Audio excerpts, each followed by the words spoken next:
Alright, welcome to this explainer. Usually when we do these, I map out complex systems safely from a distance. But today, today there is absolutely no safe distance. We're doing something a little different. I am stepping directly into the source text, taking on the theatrical first-person perspective of the collateral damage trapped at the very roots of Yggdrasil. For this deep dive, I am the transfigured Dark Elf, and this is our grim fable about the architecture of decay. I was just an artisan.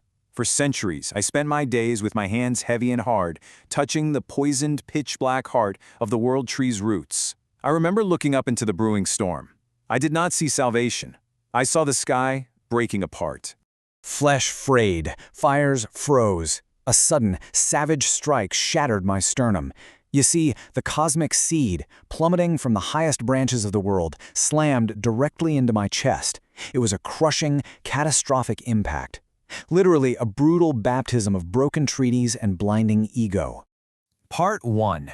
The Sky Fisher Screams. Okay, let's dive into this. To really understand my doom, we have to look up. High above, Wotan's great ash spear, heavy with the brittle runes of property and cosmic debt, thrust forward to pierce Lutgard. But the trickster wasn't flesh anymore. He was this ink-black smog, shot through with veins of violet magma. When that secret spear struck the smoke, there was no clatter of metal, only the universe shrieking. The friction was just too much. The canopy of Yggdrasil ripped wide open, dropping a single cosmic seed that was heavy with the gold greed of a completely failing system. Part 2. Two Thunders, Thor versus Donar. Now, as that seed fell, it was spotted by the Thunder God. But hold on, you might be thinking of the traditional Norse Thor, right? The heroic protector of mankind? Actually, scratch that. This is Wagner's Donar. We're talking about a god fueled entirely by a blinding divine ego. He is literally the I. Driven by a brutal negation of everything he loathes, he raised his stone hammer to blast the seed out of the sky. But at that exact microsecond, Lutgard's shadow energy, which represents the not I, snaked downward, wrapping the spark in this freezing, suffocating embrace. Part 3. The Bound Blight Boy. So what happened when that freezing embrace of lightning and shadow landed? It landed right in my artisan heart. But I didn't die. Instead, searing sap sloughed my skin. I was transfigured into what is known as the Bound Blight. I became an alchemical crucible, a total outlaw to their cosmic architecture, bound by a parasitic blood oath to the roots of the dying world tree itself.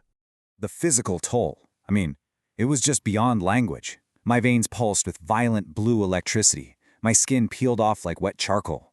My own body was this agonizing cage anchoring Donar's lightning and Lutgard's shadow together.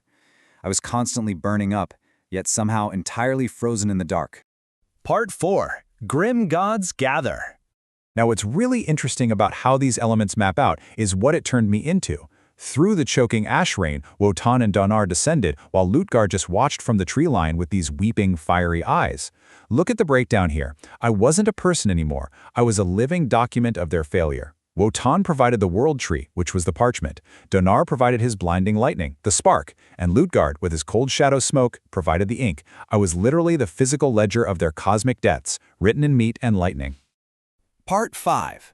The Cinder Contract. Standing before me, these grim gods didn't seek redemption. Oh no, they just argued over my transfigured body. Wotan's single eye widened in sheer bureaucratic horror. His voice trembled like cracked granite as he bellowed, "What warped wretchedness wrecks the design?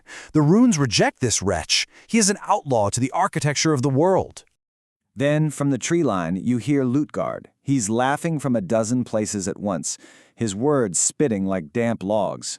"The design is dead and decaying. You looted the logs for your lofty hall, old father. Look at him, the ledger of your lies, written in meat and lightning."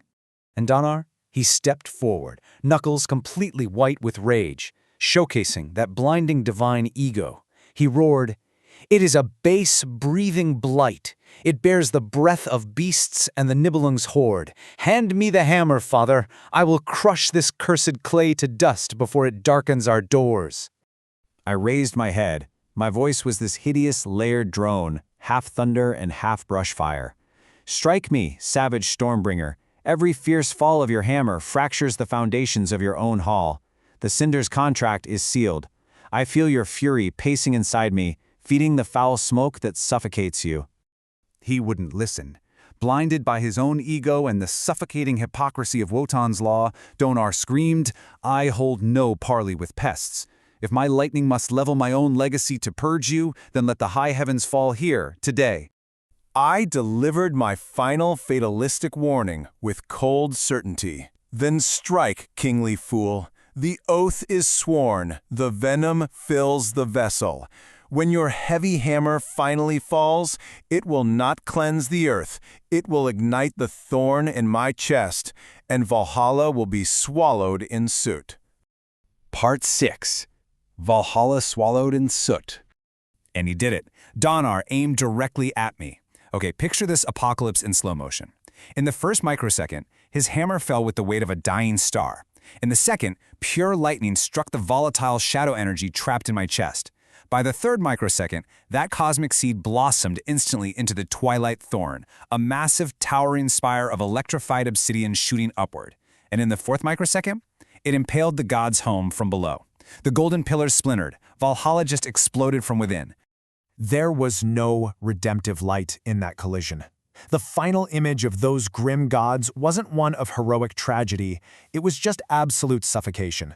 As the storm consumed itself, the light of the sun was snuffed out completely by a rising wall of black, greasy soot. The universe didn't end with a glorious, roaring battle cry. No. It ended with the wet, heavy sound of an ancient forest turning to ash, in the absolute, freezing dark. Which leaves us here, trapped in that very same absolute dark. The architecture of decay has finally run its course. And so, what should you take away from all this? I leave you with this final, haunting question to ponder. When the sky hall shatters and the soot settles, whose debt really remains in the freezing dark? Thank you for exploring this grim fable with me in today's Explainer. Remember, never ignore the roots of the system.